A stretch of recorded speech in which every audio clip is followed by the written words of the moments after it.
नमस्कार, उत्तराखंड बुलेटिन में आप सभी का स्वागत है। मैं हूं आपके साथ निशा शर्मा। आइए उत्तराखंड की तमाम खबरों पर एक नजर डालते हैं। सबसे पहली खबर खटीमा से। मकर संक्रांति के पावन पर्व पर मुख्यमंत्री पुष्कर सिंह धामी ने अपने गृह क्षेत्र खटीमा को विकास की बड़ी सौगात दी। मुख्यमंत्री ने सितारगंज रोड पर 2.5 बीघा भूमि में लगभग 11 करोड़ रुपए की लागत से नवनिर्मित Maharana Pratap hitech roadways bus station का यहाँ पर विधि विधान से पूजा अर्चना कर उद्घाटन किया। यह बस स्टेशन अत्याधुनिक सुविधाओं से लैस है, जिसमें यात्रियों के बैठने के लिए सुव्यवस्थित प्रतीक्षालय, पेयजल और अन्य जरूरी हाईटेक व्यवस्थाएं की गई हैं। इसी अवसर पर जनसभा को संबोधित करते हुए मुख्यमंत्री धामी ने कहा कि यह बस स्टेशन न केवल खटीमा वासियों के लिए बल्कि आसपास के तमाम क्षेत्रों और उत्तर प्रदेश से सटे सीमांत इलाकों के यात्रियों के लिए भी मील का पत्थर साबित होगा।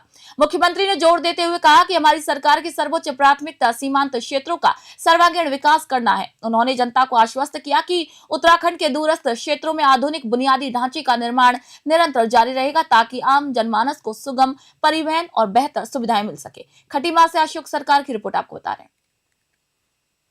ये रोडवेज बस स्टैंड आज लगभग 11 करोड़ से अधिक की लागत से ये लगभग 2.5 एकड़ जमीन पर यहाँ पर हाईटेक बस स्टैंड का आज लोकार्पण हुआ है और इसके लोकार्पण हो जाने से यात्रियों को बहुत सुविधा मिलेगी और जो बसें हमारी शहर के अंदर से आती थी उनको भी यहाँ पर एक अच्छा स्थान मिल जाएगा। यात्रियों को भी बड़ी सुविधा होगी। लंबे समय से इसकी प्रतीक्षा थी और ये शुरू होने से केवल खटीमा ही नहीं, खटीमा के आसपास के क्षेत्र के लोगों को भी अच्छा साधन मिलेगा, अच्छी सुविधा होगी और रोजगार के क्षेत्र में भी लोगों को, पर्यटन के क्षेत्र में भी और विकास के क्षेत्र में, सभी क्षेत्रों में एक अच्छा होगा। अर्थव्यवस्था की दृष्टि से, व्यापार की दृष्टि से भी अच्छा लाभ। धन्यवाद। हल्द्वानी से खबर आपको बता रहे हैं। काठ गोदाम थाना क्षेत्र के एक होटल में काशीपुर निवासी किसान सुखवंत सिंह द्वारा की गई आत्महत्या के मामले में अब मजिस्ट्रेट जांच तेज हो गई है। मुख्यमंत्री पुष्कर सिंह धामी के कड़े रुख के बाद कुमाऊं कमिश्नर दीपक रावत ने स्वयं इस संवेदनशील प्रकरण की कमान को संभाला है। मामला काशीपुर में किसान के साथ हुई लगभग 4 करोड़ रुपए की जमीन धोखाधड़ी से जुड़ा हुआ है। सुखवंत सिंह ने मौत से पहले एक वीडियो वायरल किया था जिसमें उन्होंने कुछ प्रॉपर्टी डीलरों पर गंभीर आरोप लगाए थे और पुलिस की कार्यप्रणाली पर भी सवाल उठाए थे। कमिश्नर दीपक रावत ने यहाँ पर कहा है कि वीडियो में नामजद आरोपियों के खिलाफ निष्पक्ष जांच की जा रही है। इसके साथ ही कई अन्य संदिग्धों को भी नोटिस जारी कर बयान दर्ज कराने के लिए बुलाया गया है। प्रशासन ने पारदर्शिता सुनिश्चित करने के लिए एक ईमेल आईडी और फोन नंबर भी यहाँ जारी किया ताकि जनता इस घटना से संबंधित कोई भी साक्ष्य या फिर तथ्य सीधे जांच टीम तक पहुंचा सके। हल्द्वानी से विनोद कुमार अग्रवाल की रिपोर्ट आप देख रहे हैं। देखिए, इसमें जो पूरा प्रकरण है इसमें शासन द्वारा मुझे जांच सौंपी गई है और उसमें कहा गया है कि आत्महत्या करने से पहले जो वीडियो सोशल मीडिया पे इनके द्वारा जारी किया गया तो उसमें जो गंभीर आरोप इनके द्वारा लगाए गए हैं, प्राइवेट लोगों के विरुद्ध भी लगाए गए हैं और गवर्नमेंट के लोगों के विरुद्ध उसमें कुछ सीनियर ऑफिसर्स के खिलाफ भी उनके आरोप लगाए गए हैं। तो इन आरोपों की एक तो जाँच की जाए, उनकी सत्यता, और दूसरी बात ये भी है कि इसमें जो अन्य लोग हैं और ये पूरा घटनाक्रम जो हुआ है इसकी एक जांच की जाए। तो इस संबंध में जिनके नाम इस वीडियो में हैं, इसके अलावा और भी जो मुझे लगता है जिनको बुलाया जाना है, उन लोगों को मेरे द्वारा नोटिस भेजे गए हैं और सुनवाई के लिए बुलाया गया है जिसमें इनके बयान लिखे जाएंगे। साथ ही साथ इसमें मैंने अपना जो यहाँ का ईमेल है, मेरा सरकारी ईमेल, सरकारी जो फ़ोन नंबर्स हैं, उस पर कोई सूचना देना चाहे, मिलने का समय लेना चाहे, ईमेल से कुछ बताना चाहे तो उसको भी बता सकते हैं। खबर हरिद्वार से। उत्तराखंड के रुड़की सरकारी अस्पताल से एक दिल दहला देने वाले सच सामने आए हैं, जहां पर गरीब मरीजों की मजबूरी का फायदा उठाकर दलाली का बड़ा सिंडिकेट चला जा रहा था। यहां पर रात के अंधेरे में मानवता को ताक पर रखकर जिंदगी और मौत का खेल खेला जा रहा है। अस्पताल परिसर में सक्रिय दलाल कथित तौर पर कुछ डॉक्टर और स्टाफ की मिलीभगत से गंभीर मरीजों को सुविधाओं का डर दिखाकर निजी और बिना मानक वाले अस्पतालों में रेफर करवा देते हैं। इन डेथ ट्रैप अस्पतालों में ना संसाधन है और ना ही विशेषज्ञ डॉक्टर, जहां इलाज के नाम पर सिर्फ लूट और जान से खिलवाड़ होता है। हालांकि नवनियुक्त सीएमएस डॉक्टर ए.के. मिश्रा ने कार्यभार संभालते ही निजी एम्बुलेंसों पर यहां रोक लगाकर सख्त रुख अपनाया है, लेकिन दलालों का नेटवर्क अब भी अस्पताल के भीतर अपनी जड़ें जमाए हुए है। सवाल प्रशासन पर है कि क्या इन फर्जी अस्पतालों और अस्पताल के भीतर छिपे सफेदपोश मददगारों पर कोई बड़ी कार्रवाई होगी। हरिद्वार से तनवीर अली की रिपोर्ट आप देख रहे हैं।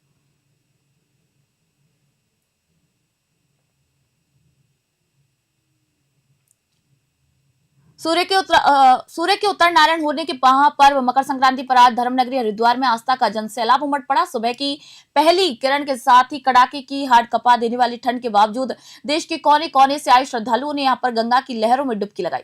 विशेषकर हर की पौड़ी और आसपास के घाटों पर श्रद्धालुओं की भारी भीड़ भी यहाँ देखी जा रही है। धार्मिक मान्यताओं के मुताबिक आज के दिन गंगा स्नान और दान पुण्य का विशेष महत्व होता है, जिससे कि मोक्ष की प्राप्ति होती है। स्नान पर्व को सुरक्षित और सुव्यवस्थित ढंग से संपन्न कराने के लिए पुलिस प्रशासन ने कमर कसी हुई है। सुरक्षा के मद्देनजर पूरे मेला क्षेत्र को 8 जोन और 22 सेक्टर में विभाजित किया गया है। वहीं भीड़ नियंत्रण के लिए शहर के यातायात को डायवर्ट किया गया है और भारी वाहनों के प्रवेश पर पूरी तरीके से रोक लगाई गई है।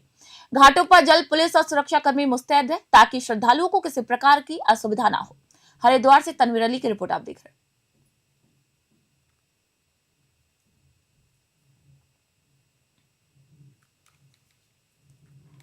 हरिद्वार शहर के प्रतिष्ठित केएलडी बीएड डिग्री कॉलेज परिसर में मंगलवार को बीएड एलुमनी एसोसिएशन द्वारा भव्य एलुमनी मीट 2026 का आयोजन किया गया।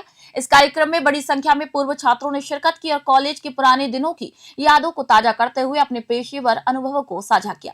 कार्यक्रम का मुख्य आकर्षण उच्च शिक्षा और वर्तमान शिक्षण व्यवस्था विषय पर आधारित वाद विवाद प्रतियोगिता रही। आपको बता दें कि इस प्रतियोगिता में बीएड सत्र 2025-26 के छात्र छात्राओं ने जोश खरोश के साथ हिस्सा लिया और पक्ष विपक्ष में दमदार तर्क पेश किए। कड़े मुकाबले के बीच जिनेंद्र सिंह रावत ने यहां पर प्रथम स्थान हासिल कर अपनी प्रतिभा का लोहा मनवाया। वहीं कुमारी वंशिका लोहान द्वितीय और शाजिया राव तृतीय स्थान पर रही। कार्यक्रम के दौरान महाविद्यालय के शिक्षक शिक्षिकाएं और भारी संख्या में छात्र यहां पर मौजूद रहे, जिससे पूरा परिसर उत्साह से भर उठा। हरिद्वार से तनवीर अली की रिपोर्ट आप देख रहे हैं। मेरा नाम अनुराग दत्त है और मैं इस एलुमनी मीट में रिप्रेजेंटेटिव के पद पर हूँ। आज हमारे इस एलुमनी द्वारा वाद विवाद प्रतियोगिता का जो है आयोजन किया गया। बच्चों द्वारा बहुत बढ़ चढ़कर इसमें हिस्सा लिया गया। अच्छा लगा, काफ़ी अच्छा लगा और मुझे लगता है कि पूर्व छात्र होने के नाते हमारी जिम्मेदारी बहुत ज़्यादा यहाँ पर बन जाती है और हम आगे आने वाले जो सेशन में और भी बहुत सारे प्रोग्राम लेकर यहाँ पर आएंगे और मैं आशा करता हूँ कि जो हमारे सदस्य आज यहाँ पर उपस्थित नहीं हो पाए वो अगले कार्यक्रमों में जैसे भी उनको समय मिलता हो अपनी सहूलियत के अनुसार प्रतिभाग करेंगे, जिससे हमारा हौसला भी बढ़ेगा और हमें प्रेरणा भी मिलेगी। धन्यवाद। नमस्ते, मेरा नाम साजिया राव है और मैं बीए फर्स्ट सेमेस्टर की छात्र हूँ। आज जो एलुमनी मीट हुआ है उससे मुझे बहुत ज़्यादा पॉजिटिव वाइब्स आई है, क्योंकि यहाँ पर जो टीचर्स और जो एलुमनीज आए हैं वो कहीं ना कहीं एक ऊंचे मुकाम पे पहुँच गए हैं। तो लग रहा है कि हमने बीएड में एडमिशन लिया है तो अब हमें उनके जो एक तरीके से उन्होंने रास्ता दिखाया उस पर चलना और हम भी कुछ बन जाएंगे, ऐसे नहीं रहेंगे। और जितनी तारीफ़ यहाँ पे सुनी है इस डिपार्टमेंट की और हम भी देख रहे हैं, अभी 10-15 दिन ही हुए हैं हमें, बट पॉजिटिव वाइब्स आनी स्टार्ट हो गई है हमें भी। सो बहुत अच्छा लग रहा है। हम चाहते हैं कि आगे भी ऐसे ही एलुमनीज होती रहे ताकि हमें और जो हमारे बाद आएंगे उनको भी एक मार्गदर्शन मिलता रहे। जो कंफ्यूज रहते हैं स्टार्टिंग में कि आगे क्या होगा, हम यहाँ पे आगे कैसे होगा, तो उनके लिए ये बेस्ट है। Thank you. बीएड पूर्व छात्र संगठन का मैं जॉइंट सेक्रेटरी हूँ और 3 वर्षों से ये हमारी एलुमनी मीट हो रही है। इस बार बहुत शॉर्ट नोटिस पे हमें ये कार्यक्रम करने का अवसर प्राप्त हुआ और बहुत कम समय में हमने ये सारी तैयारी करी और जो फ़िलहाल बैच चल रहा है उसके साथ मिलके हमने ये कार्यक्रम को संपन्न कराया। इस बार की जो मीट थी हमारा, उसका एक विषय हमने रखा था वाद विवाद प्रतियोगिता। एआई के रूप में युवाओं के लिए कैसे ये अभिशाप या वरदान हो सकता है, इस विषय पे हमने जो है ये एक वाद विवाद प्रतियोगिता रखी जो बच्चों को बहुत पसंद आई और मैं इसके उज्जवल भविष्य की कामना करता हूं और कोशिश करूंगा कि मैं जब तक रहूं जब तक इस मीट का हिस्सा बनते हुए और इसको कंडक्ट कराने में सहयोग करूं। धन्यवाद। धर्मनगरी में घने कोहरे और भीषण शीतलहर के प्रकोप को देखते हुए प्रशासन ने बड़ा फैसला लिया। मौसम विभाग द्वारा जारी येलो अलर्ट और बढ़ती ठंड की आशंका के मद्देनजर जिलाधिकारी मयूर दीक्षित ने आगामी 15 जनवरी को जनपद के सभी स्कूलों में अवकाश घोषित कर दिया है। डीएम के आदेश अनुसार कक्षा 1 से लेकर 12वीं तक के सभी शासकीय और गैर शासकीय और निजी विद्यालय पूर्ण रूप से बंद रहेंगे। इसके साथ ही जनपद के सभी आंगनबाड़ी केंद्रों में भी गुरुवार को छुट्टी रहेगी। जिलाधिकारी ने यह निर्णय छात्रों की सुरक्षा और कोहरे के कारण होने वाली सड़क दुर्घटनाओं के खतरे को देखते हुए लिया है। प्रशासन ने अभिभावकों और बच्चों को घर पर रहने की सलाह दी है। वहीं आदेश का उल्लंघन करने वाले शिक्षण संस्थानों पर सख्त कार्रवाई की भी चेतावनी दी गई। हरिद्वार से तनवीर अली की रिपोर्ट आप देख रहे हैं।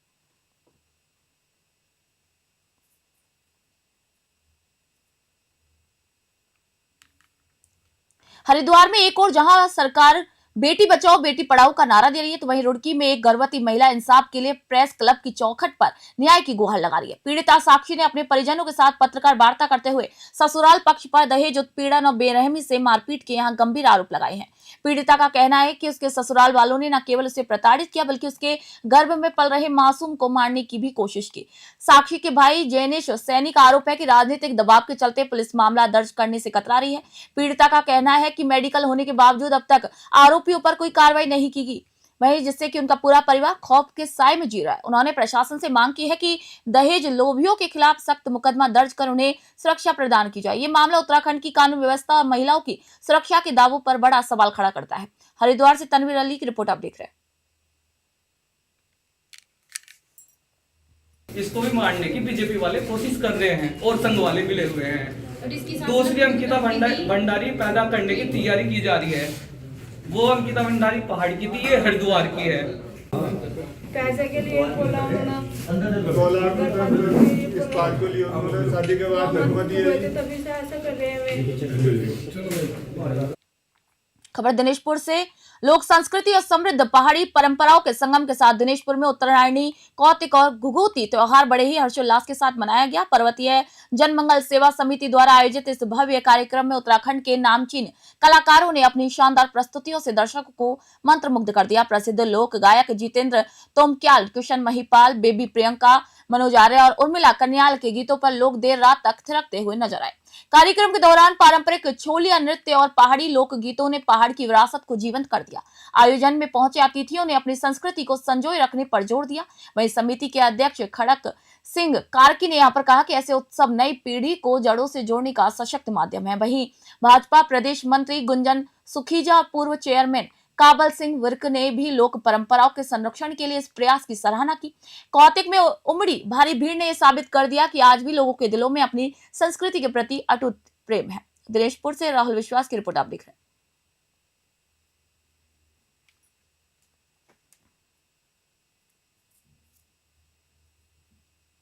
हम लोग उत्तराखंड से बाहर नेशनल इंटरनेशनल सब जगह शो कर चुके हैं और जो जनवरी के महीने पे उत्तरायणी कौतिक हमारे उत्तराखंड का लोक पर्व है, तो मेन उद्देश्य ये कि घुघुतिया त्यार जिसे बोलते हैं, तो वही हम एक उसको प्रमोट करते हैं कि हमारे पहाड़ में आज के दिन क्योंकि 13 तारीख को घुघुतिया त्यार बनता है, तो वही यहाँ पे कार्यक्रम चल रहा है और हम लोग अपनी बोली, अपनी भाषा, अपने गीतों के माध्यम से इसका प्रचार करते, अपनी संस्कृति को बचाते हैं।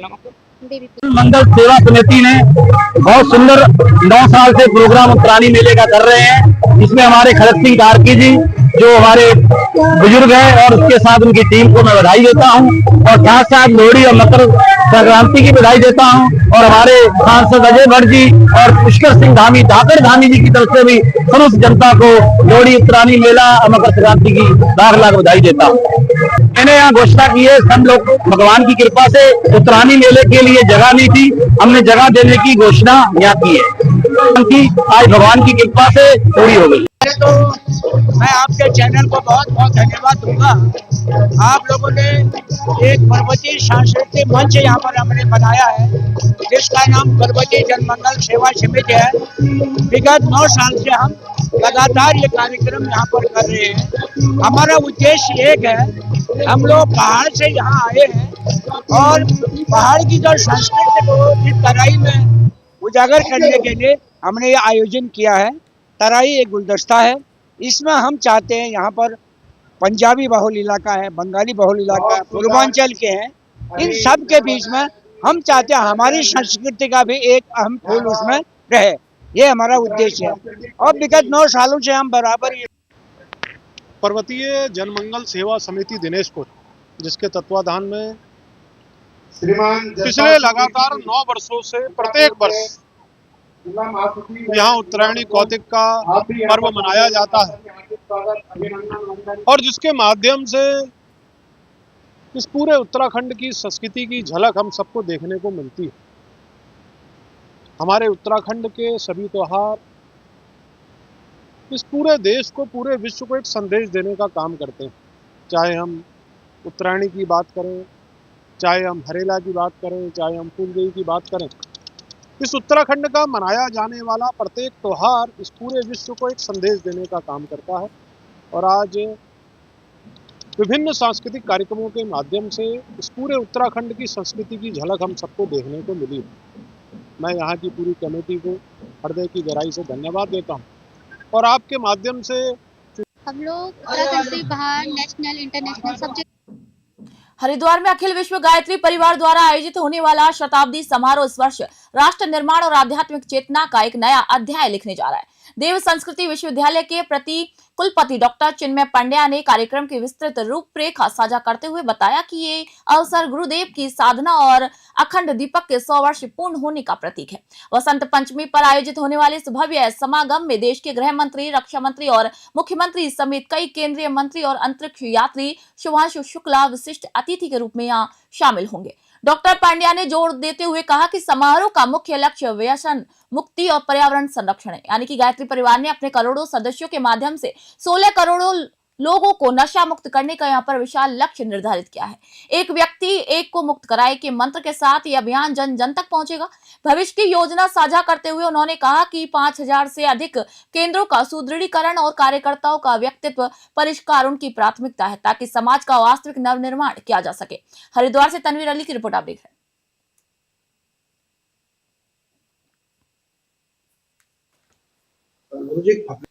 एक लंबी प्रतीक्षा इसी दिन की हम लोग करते आए हैं। वंदनीय माता जी के अखंड दीपक के गुरुदेव ने जो एक अलौकिक साधना करी, उन तीनों ही महत्वपूर्ण और अविस्मरणीय घटनाओं के 100 वर्ष हम लोगों की आंखों के सामने इस वसंत पंचमी 2026 को संपन्न होने जा रहे हैं। और ये जो कार्यक्रम है वो सही अर्थों में भव्य तो है ही, पर मूल रूपेण दिव्य है। और मूल रूपेण इस भाव के साथ है कि एक लंबे समय से चली आ रही जो आध्यात्मिक अलौकिक परंपरा गायत्री परिवार के द्वारा प्रज्वलित की गई, प्रतिष्ठित की गई और पूज्य गुरुदेव ने जिसको अपनी तप साधना से अनुप्राणित किया, वो आज एक ऐसे पायदान पर पहुंची है जहां पर हर व्यक्ति अपने जीवन के माध्यम से लोगों को संदेश देने के लिए आतुर भी है और प्रतिबद्ध भी है। तो ये जो समारोह आ रहा है वो उसी भाव के साथ आ रहा है, किसी न किसी संकल्प को ही लेकर के आ रहा है। जो खबर खटीमा से सीमांत नगर खटीमा के वार्ड नंबर 14 स्थित बाबा भीमसेन मंदिर समिति ने सामाजिक सरोकार की एक अनूठी मिसाल पेश की। मंदिर समिति के संरक्षक मीरा सोनकर और अध्यक्ष बाबा नंदलाल गिरी की देखरेख में आयोजित इस सामूहिक विवाह कार्यक्रम में 5 निर्धन कन्याओं का विवाह पूरे विधि विधान से संपन्न कराया गया।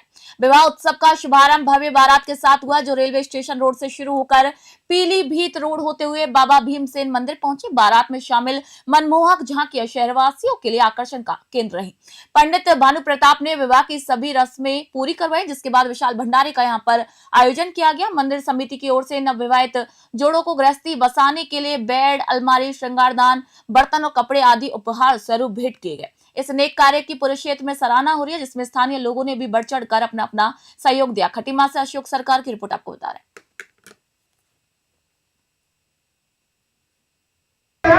ये सन 2018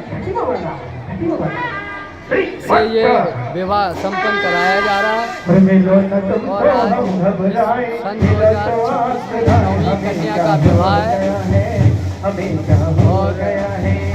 कई हमारे सहयोगी हैं। इसमें सहयोग संरक्षक मीरा सोनकर भटनागर और रंजन अग्रवाल जी, कई ऐसे विशेष कार्यकर्ता हैं जो तन मन से सहयोग करते हैं। और इस वर्ष भी 5 निर्धन कन्याओं का विवाह हो रहा है और हर वर्ष ईश्वर ने चाहा, भगवान ने, तो ये कार्यक्रम होता रहेगा। हम सब लोगों की इच्छा है।